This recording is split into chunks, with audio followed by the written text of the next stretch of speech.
स्वागत है आपका स्वस्ति प्रोग्राम में। मैं आपकी दोस्त, आपकी होस्ट, आपका स्वागत करती हूँ। आप तैयार बैठे हैं आपका प्रोग्राम देखने के लिए और मैं भी तैयार हूँ कुछ दोस्तों की शादी में। और आप जैसे देख रहे हैं हम हरदी भगवान के कपड़े में बैठ गए हैं यहाँ से शायद, और आपके फ्राखल लेते हुए हम चलेंगे शादी के ओर और शादी के प्रश्न आपने जो भेजे हैं उनकी ओर। चलिए पंडित जी का स्वागत करते हुए आपके प्रश्न उनके सामने प्रस्तुत करेंगे। नमस्कार पंडित जी। नमस्कार दर्शनी जी। कैसे हैं आप हम पंडित तो जी? ठीक हैं। आप किसके भगवान में जा रहे हैं? पंडित जी ये तो ऐसे ही की ख्वाहिश है अपनी भगवान में जाने की, लेकिन अभी अपनी समय भगवान में? जी, लेकिन अभी समय नहीं है, अभी समय नहीं आए हैं। मैं ये तो समझा दोस्त के शादी में जा रहे हैं पंडित अच्छा। जी। जी, तो दोस्तों की आपने जैसे बताए हैं कि विवाह की मुहूर्त, शुभ मुहूर्त आ गई है, तो विवाह जोर तौर से कुछ दोस्तों के हो रहे हैं। तो यही मौका हमें भी मिला है और हमारे प्रिय दोस्तों ने, हमारे तो मतलब दर्शकों आप ने पहले से रेडी है बल्ले बल्ले करने के लिए? जी रेडी है और प्रश्नों के साथ भी बल्ले बल्ले करने हैं पंडित अच्छा, जी। जी आई है ऐसे ऐसे बल्ले बल्ले हाँ, वाला? बल्ले बल्ले वाला फ्राक आयल है पंडित जी। चलो हो जाए शुरू। तो शादी की बात कर रहे हैं तो पंडित जी विवाह के बारे में बात कर रहे हैं, तो विवाह के पश्चात एक प्रश्न भी ऐसे आए हैं कि चाहे विवाह हो या चाहे घर पे पूजा हो, तो हम देखते हैं कि हम खाना तो जोर तौर से भी बनाते हैं ना आपके पंडित जी। हर प्रश्न में खाना आ ही जाता है, जी, आपको आज भूख तो लगता है। खाने के लिए भी उत्सुक तो है शादी में जाके खाने के लिए। अच्छा। लेकिन हमने ऑब्जर्व किया है तो पंडित जी सामने आए हैं कि अगर हम शादी में जा रहे हैं या पूजा हो रहे हैं, आपने बताया है शादी भी एक यज्ञ होते यज्ञ हैं, है। तो जब हम खाना बनाते हैं यज्ञ से पहले, तो कुछ लोग केटरिंग वगैरह ले लेते हैं ऑफ कि तो अपने से ही पकाते हैं, लेकिन उनकी एक आदत होती है कि वो खाना बनाते हैं और खाना बनाते ही समय या उसके बाद में वो चीखते हैं कि खाना हाँ। अच्छे से बना है, ये नमक ज़्यादा कम थोड़ी है, और या थोड़ा सा स्पेसराइज जो होते हैं तो वो उनमें वो या माथ पे धरल है कि ना धरल है, तो वो चीख लेते हैं उससे पहले कि वो हम भगवान जी को अर्पण करते हैं। तो ये कितना शुभ या अशुभ होता है पंडित जी? अच्छा है या बुरा है कि यज्ञ से पहले, पूजा से पहले या पूजा के पश्चात जब होते हैं और हम खाना उससे पहले हम चीख लेते हैं भगवान जी के भोग लगाने से पहले? ये बिल्कुल ठीक नहीं है। जी ऐसा है कि हम भोजन जब बनाते हैं तो भोजन बनाने के लिए उन्हीं लोगों को ले जिनके पास इसका अनुभव है जी कि कितना मात्रा में नमक, कितनी मात्रा में जो है इसमें हल्दी, कितनी मात्रा में मसाला, कितनी मात्रा में इनकी जो है और व्यंजन जो डालना है डाले। जी उन्हीं लोगों को ले जो भोजन बनाने में पाक कला में एकदम निपुण है, और वही लोग जो हैं जा कर के भोजन को ठीक से बना सकते हैं। जब भोजन हम लोग बनाते हैं पाकशाला में, और पाकशाला में भोजन जो है ब्राह्मणों को देने से पहले या भगवान को अर्पण करने से पहले हम चख लेते हैं तो वो झूठन हो जाता है, जी और झूठन भोजन जो है भगवान को दिया नहीं जाता है। तो ऐसे में जो है अगर वो झूठन हो जाता है, किसी और ने उससे खा लिया, अब यूँ समझो किसी के घर पे पूजा है जी और वहाँ पे कुछ लोग आ गए, बच्चे भी हैं, कुछ बूढ़े लोग हैं, और वो लोग कहते हैं कि भाई पूजा चल रहा है लेकिन हमें भोजन करना है, हमको भोजन करने दो। तो वो कहते हैं कि हम शुगर की मरीज़ हैं, हमको शुगर की बीमारी है, तो हम आए हैं पूजा में तो हमको भोजन दो, भोजन मैं करूँगा, उसके बाद मैं अपना गोली लूँगा शुगर का, और गोली लेकर के फिर मैं स्वस्थ हो जाऊँगा। लेकिन यजमान की इच्छा है कि वो भोजन पहले भगवान को दिया जाए, पहले यज्ञ कुंड में भगवान को अर्पण किया जाए, वो महाप्रसाद बनेगा, फिर सबको बांटे जाएंगे। और यहाँ पर जो है बीमार या लाचार होने के कारण से वो कह रहे हैं हमको भोजन दो, तो क्या भोजन उनको दिया जा सकता है? तो ऐसे में धर्मशास्त्र बताते हैं कि अगर कोई व्यक्ति किसी के यहाँ पर आता है और हमें उनके लिए अलग से कुछ बनाना है, जिससे अगर कोई बीमार हो, लाचार हैं, बच्चे इत्यादि हैं, और जो भगवान को अर्पण नहीं करना है, तो उनके लिए अलग से एक छोटी से पात्र में भोजन बना लो जिससे वो उस भोजन को कर सके। लेकिन जो भगवान को देना है उस भोजन को कोई ना खाए, किसी को ना खिलाएं, और ना ही किसी को जो है उसे दे, ना ही उसको बनाने वाले पाक कला में जो लोग निपुण हैं उसको चखे। जो चख लिया जाएगा तो वो भोजन छूटन में गिना जाएगा। उनकी गिनती झूठन में आने के कारण से वो भगवान को नहीं दिया जा सकता है। अच्छा। तो इसलिए हमें हर संभव प्रयास करना चाहिए कि ये भोजन जो है सात्विक ही रहे, पवित्र ही रहे, शुद्ध रहे, और तब भगवान को दिया जा सकता है। ऐसा नहीं कि हम पहले से चख ले, हाँ भैया नमक ठीक है, हाँ भैया इसमें मसाला आदि ठीक है, दाल थोड़ा से पानी है, पानी है, थोड़ा इसमें और दाल जो है डालना चाहिए, या तो पानी और जला दो, आग तेज कर दो, पानी बाप बन करके निकल जाएगा। चाहे वो प्रसाद भी हो जाए पंडित जी। प्रसाद तो बिल्कुल नहीं चढ़ना चाहिए। अच्छा। प्रसाद अगर भगवान के लिए बनाते तो सीधे भगवान को अर्पण करो, और अर्पण करने के बाद जो है उसके बाद हम भगवान को देने के बाद अब आपस में बांटते हैं। जी पंडित जी, तो जैसे हम बात करते हैं प्रसाद के बारे में, तो अगर प्रसाद हम विवाह में वो भी बनता है पंडित जी? प्रसाद विवाह में? जी बिल्कुल। ये मालूम नहीं था पंडित जी। अब घर पे जो पूजा होगा ना, तो वहाँ पर तो प्रसाद होगा, और मंडप में भी भगवान के लिए हलवा मिठाई कुछ ना कुछ रखना पड़ेगा। हालांकि यहाँ पर लोग जो है चीनी ही घी के साथ बना करके और भगवान के लिए रख देते हैं, लेकिन वहाँ पर कुछ ना कुछ प्रसाद तो होना चाहिए, भले ही खीर क्यों ना हो, लेकिन वहाँ पर प्रसाद रखना चाहिए, क्योंकि षोडशोपचार पूजा होगा, और षोडशोपचार में पूजा में जो है भगवान के लिए नैवेद्य होना आवश्यक है। नैवेद्य मतलब जो अभी नया है, जो भगवान को निवेदित किया जाता है, भगवान को दिया जाता है, और देने के बाद वो प्रसाद बनेगा। तो जो चढ़ गया, जो प्रसाद भगवान के चरणों में अर्पण हो चुका है, वही प्रसाद है।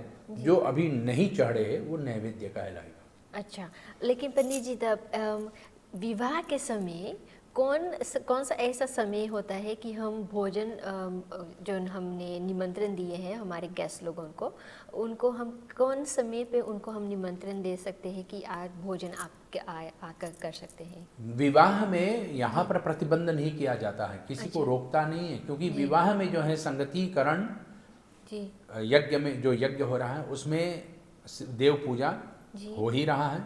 संगतिकरण सब परिवारजनों को, इष्ट मित्र बंधु बांधवों को बुलाना, और दान करना, तो वहाँ भोजन दान करना, तो आए हुए लोगों को जो है शरबत आदि पिलाना, जल पिलाना, और तुरंत भोजन में बिठाना, भोजन देना, तो ये प्रक्रिया तो चलता ही रहेगा, उसमें रोकना नहीं है। हालांकि दूल्हा दुल्हन ने भी भोजन नहीं किया, इसलिए दूल्हा दुल्हन जो है सबसे पहला जो भोजन करते हैं वो खिचड़ी होता है, उनको दिए खिचड़ी दिया जाता है, और ये खिचड़ी कोई और नहीं खाएगा, केवल दूल्हा दुल्हन के ही लिए होता है। तो ये अलग से उनका जो है, इसलिए ये मंडप वाला भोजन जो होता है, जो मंडप में वर और वर के परिवार को खिलाए जाते हैं, इस भोजन में कम से कम एक ऐसा व्यंजन होना चाहिए जो खिचड़ी है, जो अभी किसी को दिया नहीं गया है, बाकी उसी रसोई घर से, उसी पाकशाला से आएगा, जिसमें दाल कढ़ी आदि सब कुछ होगा, रोटी वगैरह सब कुछ, और वो सबको उनको भी दिया जाएगा। इसमें मिठाई भी होगा, कुछ मीठे मीठे पदार्थ भी होंगे जो उनको खिलाए जाएंगे, और फिर लोग आते हैं और उनको फुसलाते हैं, थोड़ा दिल लगाव करते हैं, दक्षिणा भी देते हैं, भोजन कराई दक्षिणा देते हैं वर वधू को, वर और उनके परिवार को, और वहाँ पर भोजन के दक्षिणा देने के बाद जो है थोड़ा उनसे खिलवाड़ भी कर लेते हैं। जब भोजन हो जाता है तो उनके साथ थोड़ा खिलवाड़ कर लेते हैं, पाउडर लगा देते हैं, कुछ पहना देते हैं, बैगनी आलू के साथ कुछ पहना देते हैं, ऐसे ऐसे उनके साथ मजाक भी कर लेते हैं। तो ये हास्य परिहास्य जो है प्रेम भाव बना रहे हैं कि दो परिवार एक में जुट रहे हैं, इसी से इस हास्य परिहास में इन परिवारजनों को जो है एक भाव में देखने के, यानी कि समभाव में देखने के, क्योंकि दोनों समधि जो होते हैं, यानी कि दोनों बराबर ज्ञान वाले हैं, इसलिए उनको समधि कहते हैं। तो दोनों बराबर ज्ञान वाले हैं, एक दोनों ससुराल जो है बराबर वाले हैं, वर वधू को जो है आशीर्वाद देते हैं, परिवार एक से जुटते हैं, और ऐसे में जो है सब लोग आनंद लेते हैं। बहुत अच्छा पंडित जी। तो मगर ये ऐसे भी है जैसे आपने बताया है कि चाहे वर वधू को हम खाना देंगे तो बगैर चखे वाला चाहिए के, और अगर अतिथि लोगों के खाना देना है तो वो भी बगैर चखे वाला नहीं। अतिथियों को जो है तो आप भोजन देखो, हमारे यहाँ पे जो भी भोजन बनता है विवाह में भी, तो उसको चखना नहीं चाहिए। अच्छा। इसलिए पाक कला जिनको आता है वही उस व्यंजन को, उस सब्जी को, भोजन को तैयार करने में हाथ लगाए। और अगर वहाँ जो जिस जगह पे विवाह है, मंडप है या शादी की सेरेमोनी हो रही है, वहाँ पे सब कोई ना पकावे हैगा, कुकिंग नहीं होता है वहाँ पे, वो बाहर से वो लोगों को ऑर्डर करके वो लाते हैं क्या, तो वो उन लोगों को भी वो अनुमति होती है कि वो अगर दूसर प्लेस पे वो खाना बनाते हैं तो वहाँ पे वो चख के वो लाते हैं हमारे लिए। हाँ, तो आपका ये प्रश्न जो है मैं एक और तरीका से समझाने के प्रयास करता हूँ। जी भारत में जाओ, भारत में देखो तो जैसे यहाँ पर हलवा बनता है, रोट बनता है, लड्डू बनता है, पंजीरी बनता है, भूजते हैं उसको, बनाते हैं, नारियल की जो है प्रसाद बनाते हैं, ये सब भारत में नहीं है।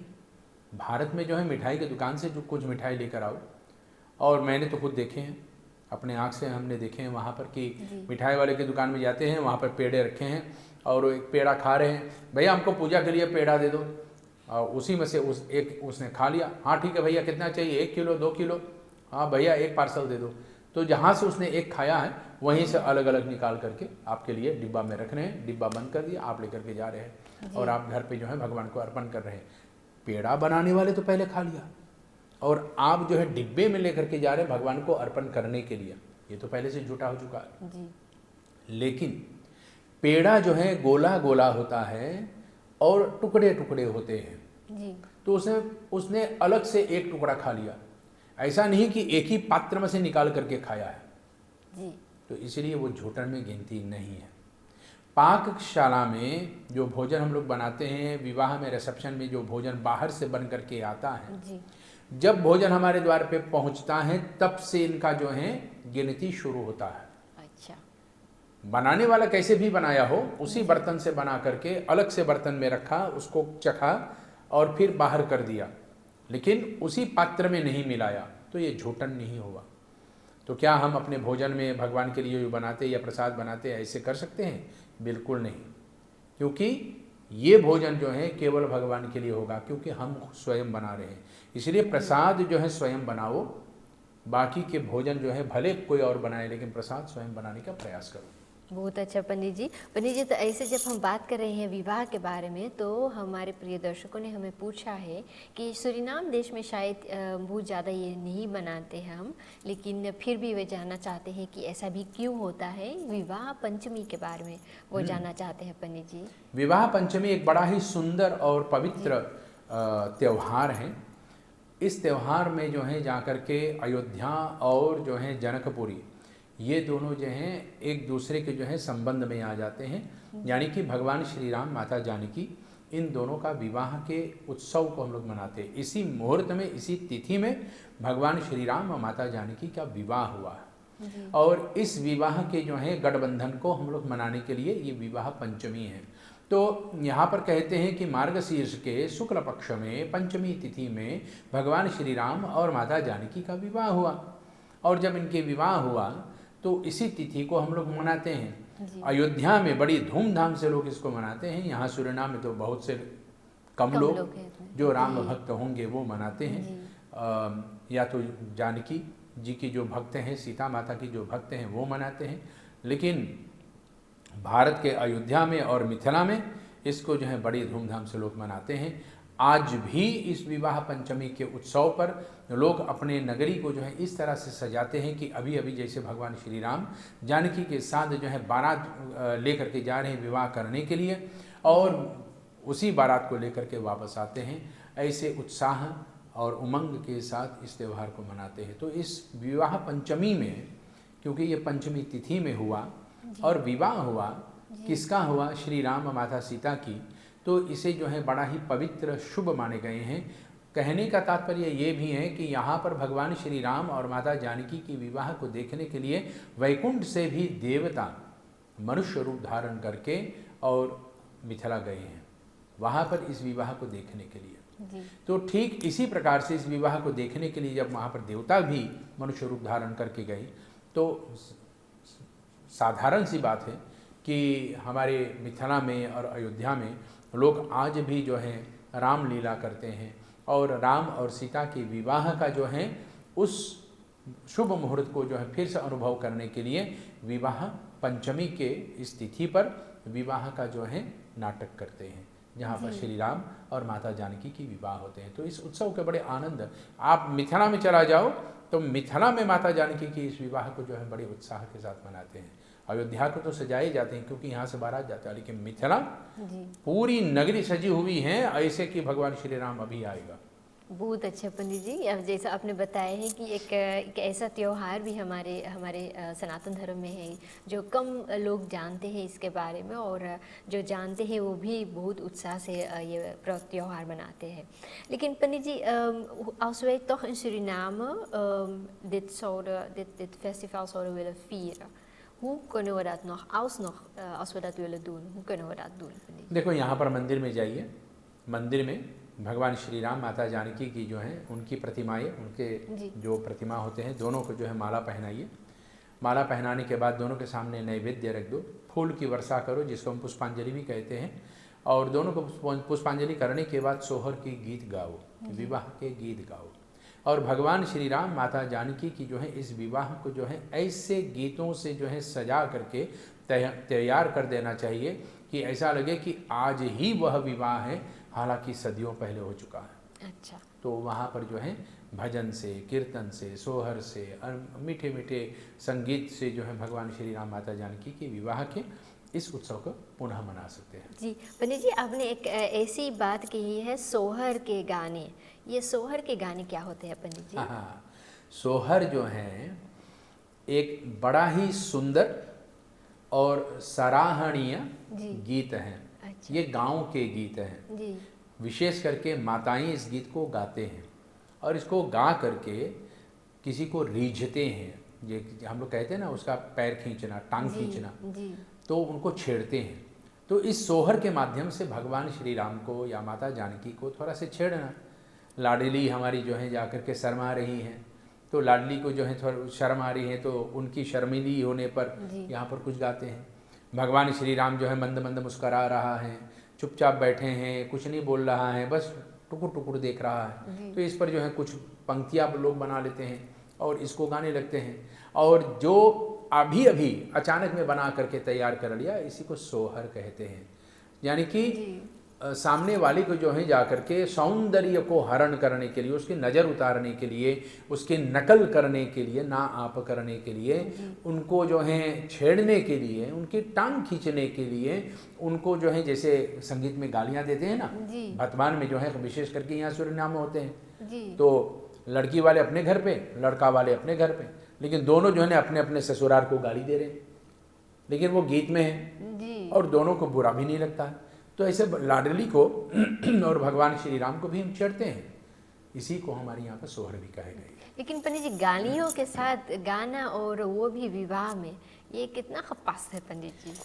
गाली जो है हमारे यहाँ पर ऐसे ऐसे गाली है जैसे कि दशरथ की दाढ़ी हो गई सफ़ेद और अच्छा। चले बेटा की विवाह करने जी। इसमें ताने के रूप में, ठीक है। तो वो गाली ऐसा खुले गाली नहीं कि तेरी तो ऐसी के तैसी नहीं, यहाँ पर जो है उनको छेड़ने के लिए, और छेड़ने के लिए ये गाली देते हैं। ये मीठे मीठे गालियाँ होते हैं, कहने के गाली हैं लेकिन गाली वास्तव में है, बुरा मानने वाली बात नहीं है इसमें। बिल्कुल नहीं। और बहुत अच्छा पंडित जी, भले आपने बता दिए, क्योंकि आजकल तो गाने में तो और कुछ कुछ शब्द जो सुनने में आता है कि कान पिराए लगे हैं पंडित जी। यहाँ पर जो है जो जिन जिन गीतों को जो है उपयोग किए जाते हैं, भाई उसके बजाय पे आप भजन ही कर लो, ज़्यादा अच्छा है। क्योंकि कुछ कुछ ऐसे जो हैं एकदम से बेसहूर वाले गीत हो गए हैं कि सुनने में भी बुरा लगता है, और पता नहीं बनाने वाला और गाने वाले जो गा रहे हैं उनके मन में क्या विचार आया, क्योंकि कलयुग का प्रभाव तो सबको ऊपर चल ही रहा है। इसलिए उन रंग बिरंग जो हैं जो गीत भी आए हैं वो गाना शुरू कर देते हैं। जी, और है पंडित जी, वो गाने वाला है और सुनने वाला है और एक नाचने वाला भी है पंडित जी। हाँ, तो ये तीनों जो है जब तक ना मिले ना, और इनको जो है जा कर के इनका मशीन गर्म करने के लिए एक चीज़ को चाहिए, और जब तक वो ना मिले तब तक इनका मशीन गर्म नहीं होगा, तब तक मुंह से ऐसे ऐसे बात भी निकलेगा नहीं। बिना ऐसे पान किए इन चीज़ों को पिए हुए उनको हिम्मत ही नहीं होता है। हम बहुत बन्यूद बाती पंडित जी, एक ये देखने के लिए कि एक शादी में, एक विवाह में जब हम खाली भजन हम ड्राई करेंगे और आप स्पेल करेंगे, तो कितने गीत अतिथि है जो रहेंगे या 8 बजे से पहले वो भाग जाएंगे पंडित जी? भाई देखो, हमारे यहाँ पर आपको मैं बता दूं, जी। विवाह में जब तक फेरे ना हो जाए कोई नहीं आएगा। अच्छा, फेरे से पहले कोई नहीं आता बिल्कुल पंडित नहीं। जी? घर के ही लोग होते हैं, दो चार जी। जो हैं बाराती वाले हो जाते हैं, और घर के ही लोग होते हैं आशीर्वाद देने के लिए। भीड़ तो तभी होगा जब रात को जो निखंड 12 बजे के बाद होगा, क्योंकि आप लोगों को पता है यहाँ पे बैंड बाजा होगा, जी। अब खाना पीना फ्री होगा। और अगर बैंड बाजा ना होगा तो कोई नहीं आएगा पंडित जी? बिल्कुल नहीं आएगा, चाहे भले ही हम- दीजिए क्यों ना चाहे है, हम लेकिन इतना अपने गाड़ी में निमंत्रण दीजिए दें। चलाएगा ना। चाहे इतना निमंत्रण हम सबको कहते हैं पंडित जी। यहाँ पर यही तो परिस्थिति हो गई अब। अच्छा, हम मंगल देखे पंडित जी कि कहूँ पे ऐसे हो है तो बहुत मोय लगी पंडित जी देखत कि बेकर आपको- बैंड बाजा के बियाह हो जा है आपको पंडित केवल जी। देखना नहीं, आपको उनको बताना भी है भाई, विवाह यज्ञ है, इस यज्ञ में आप आइए, सम्मिलित होइए, आशीर्वाद दीजिए वर कन्या को, वर वधू को आशीर्वाद दीजिए। और आशीर्वाद देने के लिए आपको ही निमंत्रण देते हैं। ऐसा नहीं कि आपको केवल भोजन और नाचने के लिए हम निमंत्रण देते हैं, आपको वर वधू का आशीर्वाद देने के लिए भी हम निमंत्रण करते हैं। तो आमंत्रित करने के बावजूद जो है एक बहाना है कि आप भोजन भी कर लो, लेकिन विशेष इसमें जो होता है वर वधू का आशीर्वाद देना। जी, तो पंडित जी एक ऐसा भी होता है कि अगर हम निमंत्रण देते हैं हमारे प्रिय दोस्तों को, परिवारजनों को, गांव वालों को, तो ये ध्यान में भी रखना चाहिए कि हम एक्चुअली में आपको निमंत्रण देते हैं क्योंकि आप मुझे ब्लेसिंग दीजिए।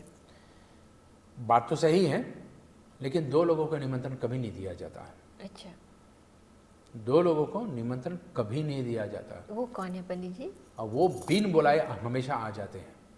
अच्छा वो है दूल्हा दुल्हन।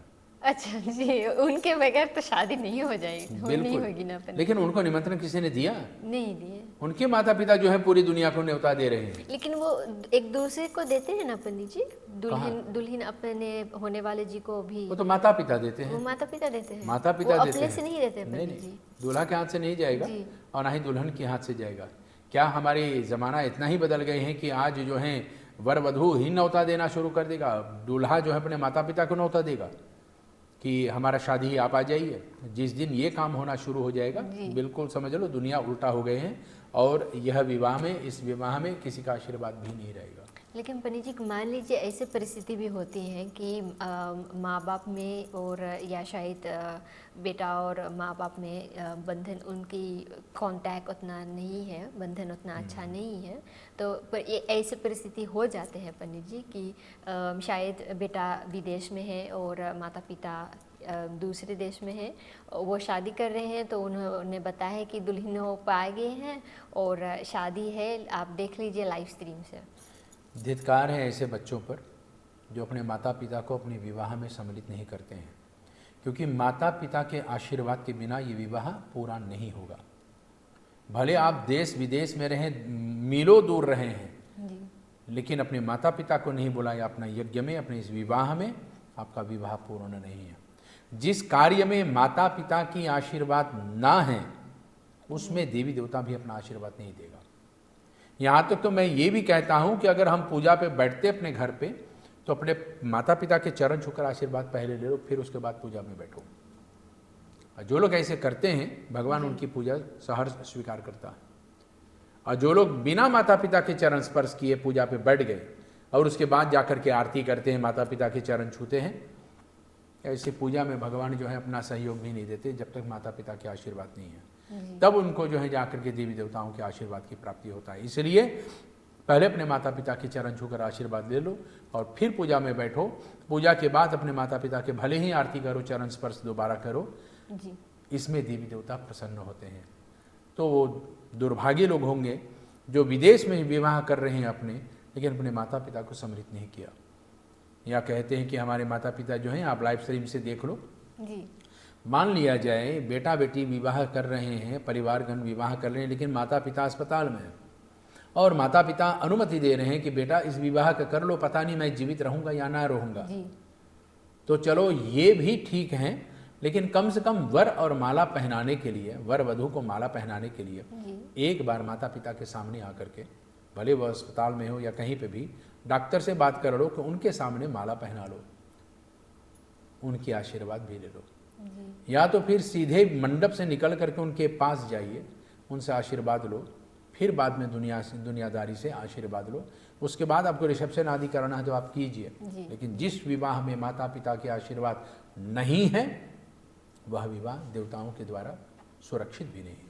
जी पंडित जी, तो ऐसे भी एक ऐसे दूसरा प्रश्न भी आए हैं। अच्छा, हमने तो बात कर ली है कि आस्थान पे जो ऐसे हुए लॉन्ग डिस्टेंस से माँ बाप जो होते हैं, यहाँ तो दर बच्चे रहते हैं, एक ही घर में रहते हैं, लेकिन बच्चे तो शादी करके घर में आते हैं और बताते हैं कि ये आपकी पतोहिया है या बहू है। और ऐसा भी आजकल होने लगा है पंडित जी कि बेटा बेटी नहीं, लेकिन माँ बाप अपने दूसरा पार्टनर खोज लेते हैं और घर पे आते हैं कि बताते हैं आपकी नई मम्मी है, अरे वाह, या नई डैडी है। अच्छा, तो इसमें हम क्या कर सकते हैं पंडित जी?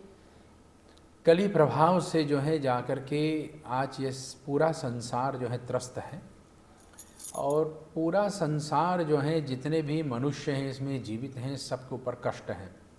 इसी से त्रस्त हो करके सब कष्ट में पड़े हैं। और देखो, आज मैं दोबारा कह रहा हूँ फिर से एक बात जो मैं बराबर हमेशा कहता आया, आज फिर कहता हूँ, हैथ ह्यूलक एस्केम प्रोबेर्सो। विवाह कोई ट्रायल नहीं है कि आज कर लो, चलेगा तो चलेगा, नहीं चलेगा तो भाई आप साइड में जाइए, मैं किसी और को लेकर आऊँगा। और माता पिता भी अगर सोचते हैं कि भाई चला नहीं, इनको हटाइए किसी और से जो हैं, तो बच्चे को सामने लाते हैं और कहते हैं कि आपकी नई मम्मी है या नई पापा हैं। और बच्चे जो हैं वहाँ पर बड़े होकर के भले वो कुछ ना बोले, माता पिता को जो है कहे ठीक है इत्यादि इत्यादि, लेकिन जब माता पिता देख लें कि उनके बच्चे बड़े हो चुके हैं, विवाह योग्य हो चुके हैं, तो माता पिता को चाहिए कि अपने निजी जीवन जो हैं एक तरफ रखें, अपने बच्चों की परवरिश में उनको अच्छे संस्कार दें। माता शत्रु पिता बैरी ये न बालो पाठयते, शास्त्र में इसका उल्लेख आता है कि माता पिता अपने बच्चों को भले दुनिया की सबसे बड़ा ज्ञान दे दे, उसको डॉक्टर प्रोफेसर या कुछ भी बना दो, PhD करा दे, लेकिन उसको अपना धर्म नहीं सिखाया तो वो माता पिता शत्रु हो जाते अपने बच्चों को, क्योंकि हमें अपना धर्म भी सिखाना चाहिए। दुनिया की सब ज्ञान आप प्राप्त कर लो, ये केवल आपको रोटी के पीछे दौड़ाएगा, लेकिन धर्म का ज्ञान आपको मुक्ति की ओर लेकर के जाएगा। जी, आपने बहुत अच्छे से बताया है पंडित जी। पंडित जी, तो ऐसे याद हुआ है कि आपने बताया है कि कली के प्रभाव से यह कष्ट होते हैं, तो एक ऐसी एक हमारी प्रिय दर्शक हैं, उन्होंने एक कष्ट वाली प्रश्न भी पूछ ली है। जैसे हम जानते हैं कि पूजा में और यज्ञ में हमें एक पंडित जी की, गुरु जी की सहायता होती है, और अगर ऐसे परिस्थिति में हो जाती है कि अच्छा हम घर पे पूजा रखते हैं और पंडित जी आते हैं, लेकिन कुछ ऐसे हैंडलिंग पंडित जी कर देते हैं कि हम बहुत अनकंफर्टेबल हो जाते हैं। जैसे कि एक ऐसे होते हैं, एक परिस्थिति आई है, उस परिवार में पूजा रहा और वहाँ तो पंडित जी बताते हैं कि उस महिला के बारे में जा रही हैं, वो उस महिला को पंडित जी के बगल में बैठना चाहिए, वो उसके नज़दीक, बहुत नज़दीक बैठना चाहिए, बगल में नहीं कि नज़दीक बैठना चाहिए था। और पंडित जी जो भी देते थे सामग्री वो हवन कुंड में डालने के लिए, वो हाथ में ही देते थे, लेकिन हाथ ऐसे पकड़ के वो हाथ में देते थे कि वो अनकंफर्टेबल हो रही थी, क्योंकि उनके पति भी उनके बगल में बैठे थी, लेकिन वो बोल नहीं पा रही थी अपने पति के कि पंडित जी तो हाथ पकड़ रहे हैं, लेकिन क्योंकि पंडित जी हाथ तो पकड़ रहे थे जब पति जी नहीं देख रहे थे। अच्छा। और अगर वो इतना नहीं होता था, तो जब वो महिला पंडित जी को देख रही थी और फिर जब उनके पति जी को दूसर जहाँ देखे पर अल्लाह की, तो हवन कुंड में सामग्री को धरने के था, तो पंडित जी उनकी तरफ देख रहे थे और आंख मार रहे थे पंडित जी। अरे बाप रे बाप। तो ये एक बहुत भयानक वाली परिस्थिति आ गई है कि अच्छा वो तो पंडित जी है, तो पंडित जी को हम कैसे बोले कि आप जो कर रहे हैं वो गलत कर रहे हैं, नहीं कीजिए। वो बहुत अनकंफर्टेबल हो गई थी। तो उनके प्रश्न ऐसे है कि पंडित जी तो वो जानती है शायद ये नहीं हो सकता है कि पंडित जी को उनको ऐसे छूने के लिए या देखने के लिए अनुमति नहीं है, लेकिन अगर वो अनकंफर्टेबल है तो वो कैसे पंडित जी को बता सकते हैं। ऊपर से उनकी जो दुविधा जो होती है कि वो अपने पति जी को बताए या ना बताए कि वो इतना अनकंफर्टेबल हो रही थी और पंडित जी ये कर रहे थे। सबसे पहली बात है कि सामने सामग्री जब रखे जाते हैं तो यजमान को बता दिया जाता है कि मैं आपको संकेत करूंगा, आपको ये लेना, दूबा लेना, फूल लेना, चावल लेना, चंदन लेना इत्यादि, और भगवान को अर्पण करना है। जी। वो वहाँ पर जो है पंडित उनके हाथ में नहीं देना चाहिए, यजमान को स्वयं लेकर के भगवान के चरणों में रखना चाहिए। अगर पंडित जी वहाँ पर लेकर के उनके हाथ पे रखता है और हाथ को पकड़ करके उनके हाथ पे रखता है जी।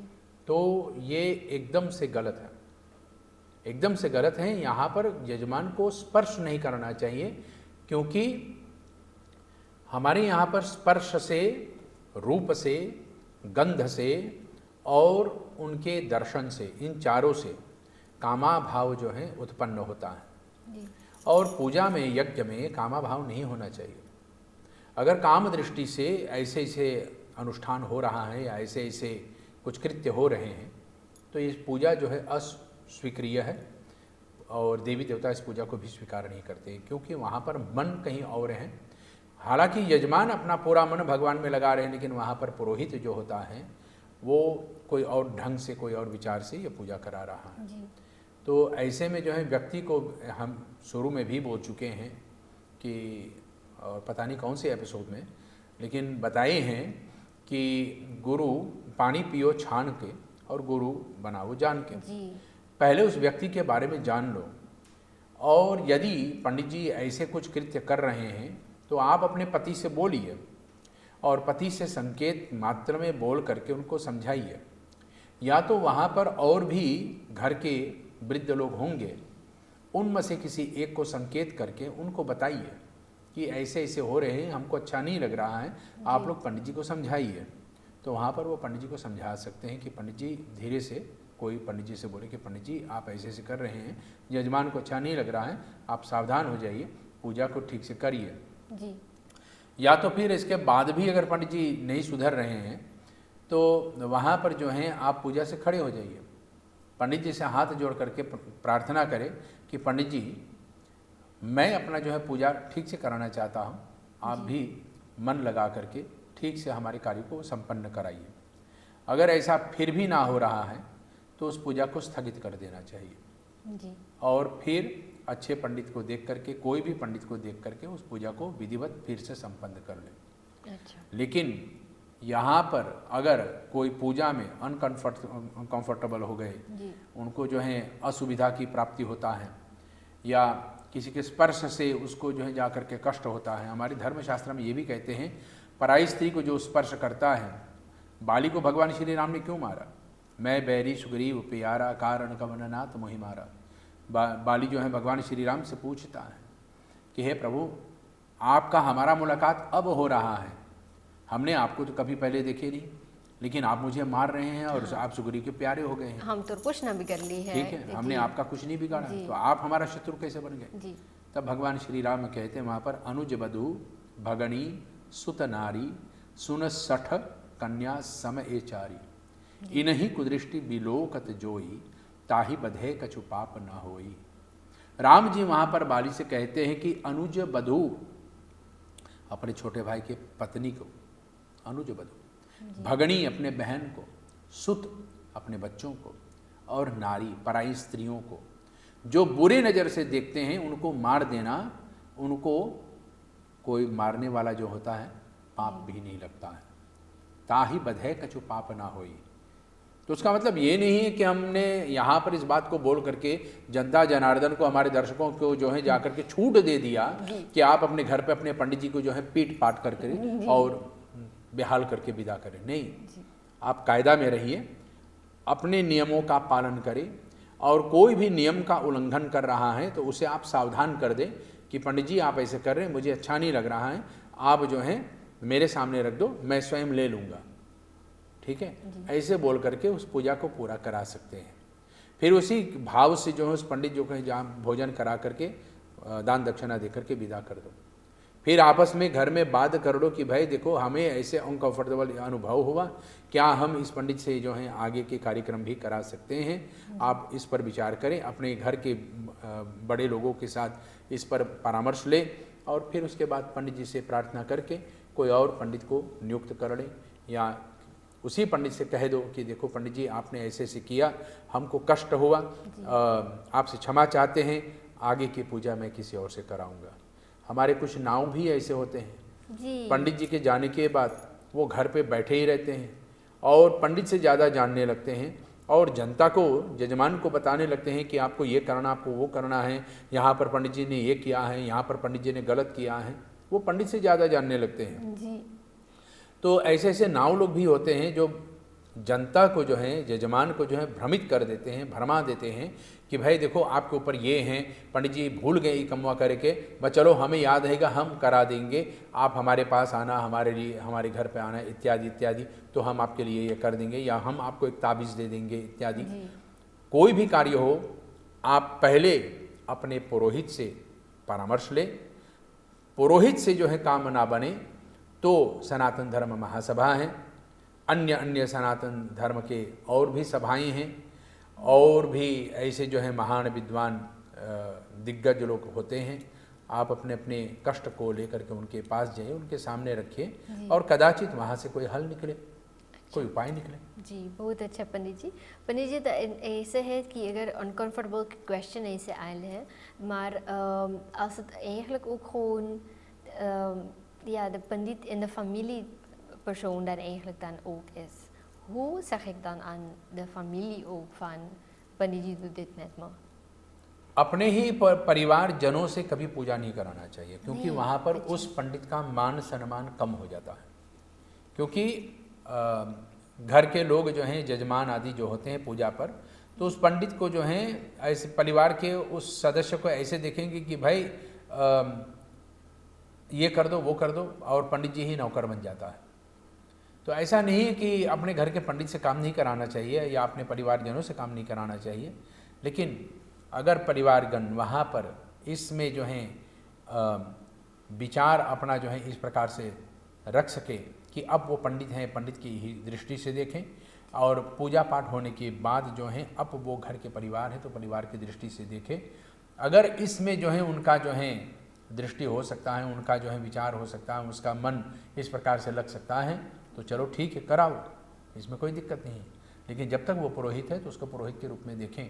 लेकिन अगर घर के ही पुरोहित, घर के ही परिवार के मेंबर घर के पुरोहित बने हुए हैं और वे अपनों से जो है जा कर के दुर्व्यवहार करते हैं, तो ऐसे लोगों को अपनी पूजा में नहीं बिठाना चाहिए, ऐसे लोगों से दूर रहना चाहिए। जी पंडित जी, तो आपने सुने हैं प्रिय दर्शकों, पंडित जी ने कहा है अपने ही घर के पंडित से पूजा नहीं कराना चाहिए, और अगर अनकंफर्टेबल फील हो रहे हैं तो दूर ही रह दीजिए, लेकिन रेस्पेक्टफुल से। अच्छा, यहाँ पर आपने बोला कि अपने घर के पंडित से पूजा नहीं कराना चाहिए, नहीं परिवार के, अपने परिवार वाले पंडित से। जी जी, अलग बात ऐसे है। तो ऐसे एक और दूसरा फ्राक है पंडित जी, थोड़ा से हट के है, शादी से हट के झट करके जी झटका लगेगा, थोड़ा से शायद थोड़ा से हो जाए, क्योंकि हमें मालूम नहीं था कि एक ऐसे वाले झटके वाले चीज़ें भी होती हैं हमारे सनातन धर्म में। क्या ऐसे है कि एक दर्शक होते हैं, वो देख रहे हैं प्रोग्राम और वो पूछते हैं कि हम ही सनातन धर्म में हींग क्यों इस्तेमाल करते हैं पंडित जी? सनातन धर्म के पूजा पाठ में जो है हींग लगाना चाहिए। हींग जो है एक सात्विक पदार्थ है, एक पौधा है। अच्छा। और आसुबिता नाम की ऐसी जो है एक पौधा है जी। और उसी से जो है ये हींग बनता है, और उसी हींग को जो है जा कर के उसकी जो है उनकी डाल में जो है थोड़ा से काट देते हैं, छेद करते हैं, तो वहाँ से एक रस निकलता है, तो हवा के कारण से वो सूख जाता है, तो रसायन जैसे बन जाता है, तो रेसिन जैसे बनने के कारण से वो मोटा हो जाते हैं। फिर उसी को बारीक करते हैं, महीन करते हैं, आटा लगाते हैं, चावल लगाते हैं, फिर बारीक करते हैं, और इसी से जो है एक पाउडर बनता है। ये पूरा सात्विक है जी। और सात्विक होने के कारण से इसे अपने घर के भोजन में डाल सकते हैं। भोजन में डालने से इसका फ़ायदा दो है। पेट में जो है गैस नहीं होगा, एक, दूसरा जो है भोजन पचाने में सहायता करेगा, और एक अलग से इसका जो है गुण होता है, कि भोजन में जो है अलग से एक स्वाद आ जाता है, एक रस आ जाता है, जिससे भोजन और स्वादिष्ट हो जाता है। जी। कुछ लोगों के कहना कि मारवाना इत्यादि इनसे बने हैं, या। बिल्कुल नहीं। ये एक सात्विक पौधा है जो अशुभिता के नाम से जाना जाता है, और इसी के जो है रस से ये हींग जो है जाकर के बनता है। अच्छा, तो पंडित जी ऐसे होते हैं कि हमने तो शुरुआत की थी इस एपिसोड के भोजन के सवालों के साथ विवाह के बारे में, और चलते चलते ही आ गए हैं एक्चुअली में एपिसोड के अंत में, तो भी फिर से भोजन के बारे में ही बात कर रहे हैं पंडित जी। मतलब आपको भूख तो लग हम गई? बहुत रेडी स्टेडी हो गए हैं। भले आज तो ऐसे होते हैं कि समय भी फिर से हो गया है और हम रेडी हैं भोजन करने के लिए पंडित जी। ठीक, जी, आप भोजन कीजिए। तो ऐसे है कि हींग के साथ आपने जैसे बताया है कि भोजन में कौन सा 4D हो जाते हैं, और आशा करते हैं हमारे प्रिय दर्शकों ने ये भी सुने हैं और अपने कुकरू में और अपन किचन में ये हींग वो इस्तेमाल करें कि शुरुआत कर सकते हैं पंडित अवश्य जी। में। बहुत धन्यवाद पंडित जी, आपने इस एपिसोड में हमें फिर से अपनी ज्ञान भरी बातों से और प्रश्नों का उत्तर दिए हमारे प्रिय दर्शकों के लिए। आपको बहुत बहुत धन्यवाद पंडित जी। धन्यवाद जी, धन्यवाद। तो प्रिय दर्शकों, आपने सुने हैं, आपके प्रश्न हमने पंडित जी के सामने प्रस्तुत किए हैं। उन्होंने आपको बताया है कि कैसे करना चाहिए विवाह शादी में भोजन, कैसे आपको तैयार करना है, कैसे आपको थोड़ा से सावधानी रखना है, और अनकम्फर्टेबल फील होते हैं तो क्या क्या कर सकते हैं, और अंत में ही तो भोजन कुकरू में आपके कैसे आप हींग इस्तेमाल कर सकते हैं, ये भी आपने सुने हैं। तो ऐसे ही फिर से अगले हफ्ते के लिए फिर से हमारे लिए बहुत सारे फ्राख भेजिए। हम फिर मिलेंगे अगले हफ्ते। आपको शुभ रात्रि प्रस्तुत करते हैं। नमस्कार।